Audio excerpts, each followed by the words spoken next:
ఈ సంక్రాంతికి ప్రయాణికులు టోల్ గేట్ల వద్ద గంటల తరబడి నిరీక్షించాల్సిన పని లేకుండా అధికారులు అలర్ట్ అయ్యారు. ఓ కీలక నిర్ణయం తీసుకున్నారు. ఫాస్టాగ్ యూజర్లు ఈసారి టోల్ గేట్ల వద్ద బ్రేకులు వేయకుండానే దూసుకెళ్లే విధానంగా అవకాశం కల్పించారు. సంక్రాంతి సమయంలో హైదరాబాద్ నుండి విజయవాడ మధ్య వేల సంఖ్యలో రాకపోకలు సాగిస్తారు. అయితే టోల్ గేట్ల వద్ద వాహనాల రద్దీని తగ్గించేందుకు అధికారులు కీలక నిర్ణయం తీసుకున్నారు. అందులో భాగంగా బూస్టర్ లైన్ల విధానం అమలు చేయాలని డిసైడ్ అయ్యారు. ఔటర్ రింగ్ రోడ్డుపై ఉన్న టోల్ ప్లాజాల వద్ద ట్రాఫిక్ రద్దీని భారీగా ఏర్పడుతుంది. దీనిని నివారించేందుకు టోల్ ప్లాజాల వద్ద బూస్టర్ లైన్లను ప్రవేశపెట్టాలని నిర్ణయించారు.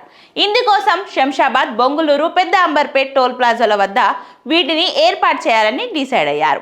ఈ బూస్టర్ బారియర్ల వద్ద ఫాస్టాగ్ వాహనాలు ఒక టోల్ ప్లాజా వద్ద ఆగాల్సిన అవసరం లేకుండానే నేరుగా వెళ్లిపోయేందుకు వెసులుబాటు కలుగుతుంది. ఇందుకోసం టోల్ గేట్ల వద్ద 2 ప్రత్యేక లైన్లు ఏర్పాటు చేయనున్నారు. వీటి ద్వారా వాహనాలు ఆగకుండా త్వరగా వెళ్ళవచ్చు.